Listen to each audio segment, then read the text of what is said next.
নমস্কার, দেখছেন ইসিসিএন খবর। আপনাদের সঙ্গে আমি গার্কি। শুরুতে হেডলাইন্স।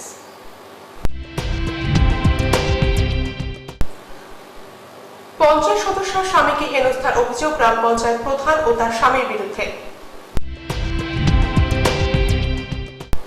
এবার থেকে খোলা মিষ্টিতেও ব্যবহার করতে হবে মেয়াদের ট্যাগ। কৃষি মেলায় ফুটবল টুর্নামেন্টে জয়ী হরিরহাট স্পোর্টিং ক্লাব। আসছে বিস্তারিত খবরে। তালিকায় নাম না থাকায় প্রতিবাদ করতে দলেরই 50 সদস্যের স্বামীকে মারধরের অভিযোগ উঠল গ্রাম পঞ্চায়েত প্রধানের স্বামীর বিরুদ্ধে। দিনহাটা 1 ব্লকের পুটিমারি 1 গ্রাম পঞ্চায়েত এলাকায় সোমবার সন্ধ্যায় এই ঘটনা ঘটে। ওই 50 সদস্যের রমিজা বিবির স্বামী আদম আলী বর্তমানে দিনহাটা মহকুমা হাসপাতালে চিকিৎসাধীন। অভিযোগ, গত পঞ্চায়েত ভোটের পর থেকে তৃণমূল পরিচালিত গ্রাম পঞ্চায়েত প্রধান সুলতানা পারভিনের সাথে রমিজা বিবির বিরোধ শুরু হয়। এদিন তা হাতাহাতিতে গড়ায়। গ্রাম পঞ্চায়েত প্রধান অবশ্য বলেন, এদিন ওই সদস্যের স্বামী গ্রাম পঞ্চায়েতে এসে নানা অভিযোগ তুলে ঘরের ভেতরে থাকা টেবিল চেয়ার উল্টে ফেলে দেয়। এরপর সকলে তাকে বুঝিয়ে বাড়ি পাঠিয়ে দেয়। কোন রকম মারধরের ঘটনা ঘটেনি। রমিজা বিবি বলেন, গ্রাম পঞ্চায়েতের বিভিন্ন প্রকল্পের কাজের জন্য তিনি যে নামের লিস্ট দিতেন, প্রধান ও তার স্বামী সেই লিস্ট পরিবর্তন করে অন্য নাম ঢুকিয়ে দিত। এই নিয়ে তিনি কয়েকবার প্রতিবাদ করলেও কোন রকম সুরাহা হয়নি।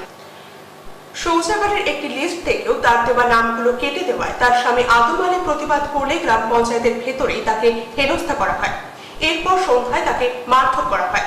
সরকারি বিভিন্ন প্রকল্প পাইয়ে দিতে দলের কর্মীদের নাম বাদ দিয়ে সেখানে বিরোধী দলের কর্মীদের নাম অন্তর্ভুক্ত করে থাকে প্রধান। এই ঘটনার পেছনে উদ্দেশ্য রয়েছে বলেও তার অভিযোগ। তার স্বামীকে মারধরের ঘটনায় পুলিশের কাছে লিখিত অভিযোগ জানানো হয়েছে। পায়খানা লিস্ট দিছি, ওই কাজের লিস্ট মানে 2.5 বছর যে পঞ্চায়েতই মানে চালাইতেছি, ও শুরুর থেকে এইরকম মানে শুরু করছে, প্রথম থেকে পঞ্চায়েতে এরকম চালাইতেছি, শুরুর থেকে এইরকম চালু করছে। তা আমরা কিচ্ছু বলি না, যে থাকে এইরকম করিয়ে চলতেছি। কিন্তু আমরা কিছুদিন আগে একটা লিস্ট দিছি কাজের, ওই কাজের লিস্টে আমি যে লিস্ট দিছি সেই লিস্ট থেকে 6-7টা নাম কাটা হয়েছে। এখন দেখি সবগুলি বিরোধী লোকের মানে নাম দিছে। আমার সাথে যে প্রথম থেকে শুরু কেসান তারে নাম দিছে। তা আমি তো এই নাম দেই নেই, যখন মাস্টারল বাইরে আসে আমরা তো এই নাম দেই নেই। ওই নামগুলি এখন আমি যাচাই করতে জিও টেকিং হইতেছে, এখন এই নামগুলো তো আমরা দেই নেই। এই নামগুলো কোথা থেকে আসলো? তখন যে মানে অঞ্চল যে সভাপতি আছে, যে নেতৃত্ব আছে, তাকে জানাইছি ফোন করি রাত্রিবেলা, বলে দাদা এইরকম ব্যাপার, প্রধান কি এটা কী শুরু করছে? যখন অঞ্চল গঠন হয়েছে, পঞ্চায়েতে শুরু হয়েছে, তখন থেকেই প্রধান এইরকম শুরু করছে। আমার বুথের কাজ আমি যে লিস্ট দেই সেই লিস্ট বাদ দিয়ে অন্য লিস্ট ঢোকে।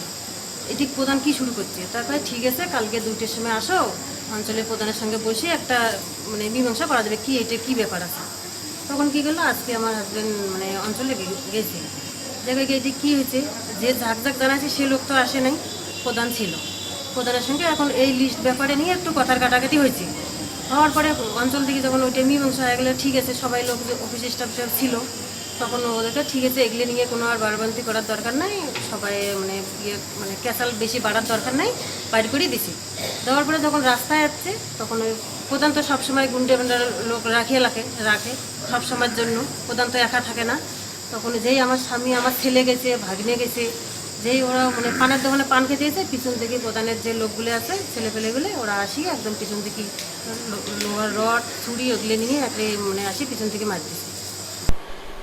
যদিও ঘটনার কথা অস্বীকার করেছেন গ্রাম পঞ্চায়েত প্রধান সুলতানা পারভিন ও তার স্বামী প্রাক্তন প্রধান রফিকুল মিয়া। প্রধানের স্বামী তৃণমূল নেতা রফিকুল মিয়া বলেন, নিজেদের মধ্যে লড়াই করে রক্তাক্ত অবস্থায় হাসপাতালে ভর্তি হয়ে গ্রাম পঞ্চায়েতকে কালিমালিপ্ত করার চেষ্টা করছেন। গ্রাম পঞ্চায়েত প্রধান সুলতানা পারভিন বলেন, ওই সদস্যের স্বামী গ্রাম পঞ্চায়েতে এসে লিস্টে নাম না থাকার অভিযোগ তুলে উত্তেজিত হয়ে পড়েন। এই নিয়ে আলোচনার কথা বলা হলেও তিনি তাদের ওপর চড়াও হয়। পরে অবশ্য তিনি বাড়ি চলে যান। সন্ধ্যায় কি ঘটনা ঘটেছে তা তার জানা নেই। পুলিশ সূত্রে জানা গিয়েছে, পুটিমারি এলাকায় ওই ঘটনার তদন্ত শুরু হয়েছে। ইসিসিএন খবর, দিনহাটা।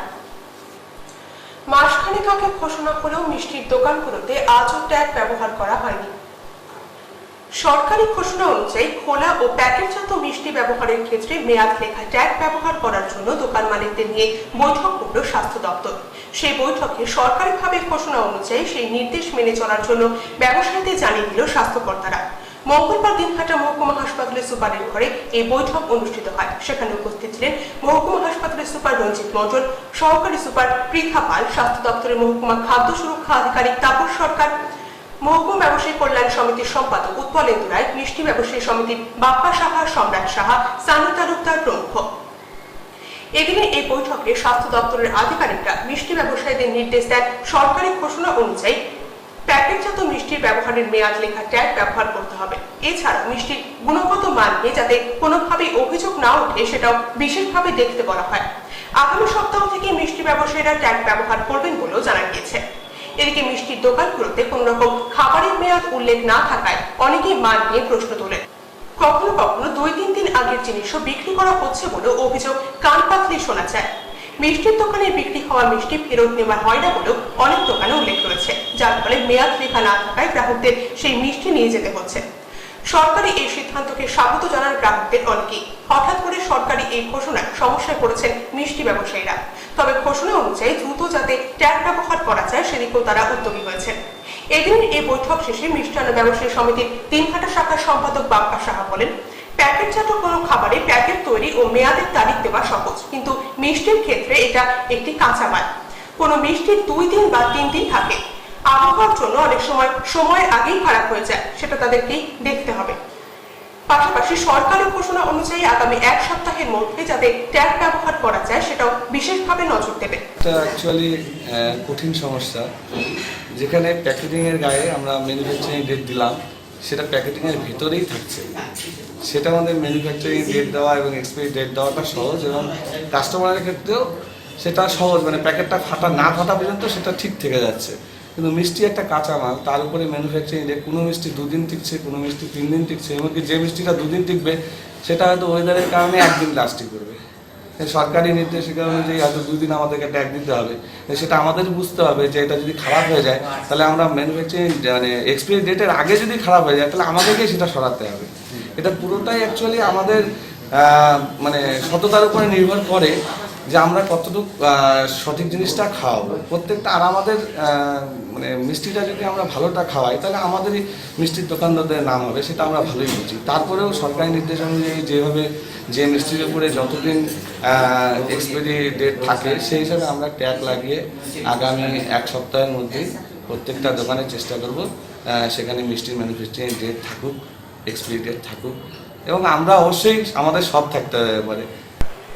স্বাস্থ্য দপ্তরের মহকুমা খাদ্য সুরক্ষা আধিকারিক তাপস সরকার বলেন, সরকারি ঘোষণা অনুযায়ী মিষ্টির দোকানে খোলা ও প্যাকেটজাত মিষ্টিতে ট্যাগ ব্যবহার করবেন ব্যবসায়ীরা। এদিন এই নিয়ে তাদের সাথে আলোচনা হয়। তো ওদের কিছু কোয়ারি ছিল, সেগুলো আমি যতটা পেরেছি সলিউশন করেছি। কিছু কিছু দোকানে দেখা যাচ্ছে পুরোনো বেশ 2-3 দিন 4 দিনেরও মাল বিক্রি হচ্ছে, সেটা নিয়ে কি? সেটা নিয়ে নেক্সট বললাম অভিযান হবে এখন আমাদের, যে যাদের পুরোনো মিষ্টি আসে ওগুলো আমরা যথাযথ মানে ব্যবস্থা করব। দিনহাটা মহকুমা হাসপাতালের সুপার রঞ্জিত মন্ডল বলেন, সরকার একটা আইন করেছে, সেই আইন মেনে মিষ্টির ব্যবসায়ীরা যাতে সকলেই মিষ্টির মেয়াদ লেখেন তা নিয়ে আলোচনা হয়। ম্যানুফ্যাকচারিং ডেট লেখার জন্য আস্তে আস্তে সমস্ত মিষ্টির দোকানের মালিকদেরই বলা হচ্ছে যথাসম্ভব তারা শীঘ্রই এই ব্যাপারে উপযুক্ত ব্যবস্থা নেবে। এসএসসিএন খবর, দিনহাটা। রেল লাইনের পূর্ব দিকের বাসিন্দাদের চলাচলের সুবিধার্থে দিনহাটার কলেজ মাঠ থেকে বলরামপুর রোড পর্যন্ত রেল লাইনের পূর্ব দিক বরাবর রাস্তা তৈরি করার দাবিতে ডিআরএম এর কাছে ডেপুটেশন দিল দিনহাটা ভিলেজ 1-এর বাসিন্দারা।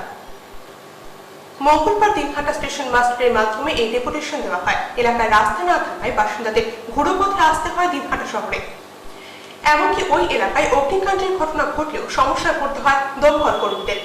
কলেজ পাড় থেকে বলরামপুর রোড পর্যন্ত ওই এলাকায় রেল লাইন বরাবর রাস্তা তৈরির দাবিতে এদিন ডেপুটেশন দেওয়া হলে সেখানে উপস্থিত ছিলেন স্থানীয় এলাকার বাসিন্দাদের হরিকান্ত বর্মন, বিকাশ চন্দ্র বর্মন, বাপ্পা মিয়া, মহাদেব সাহা প্রমুখ।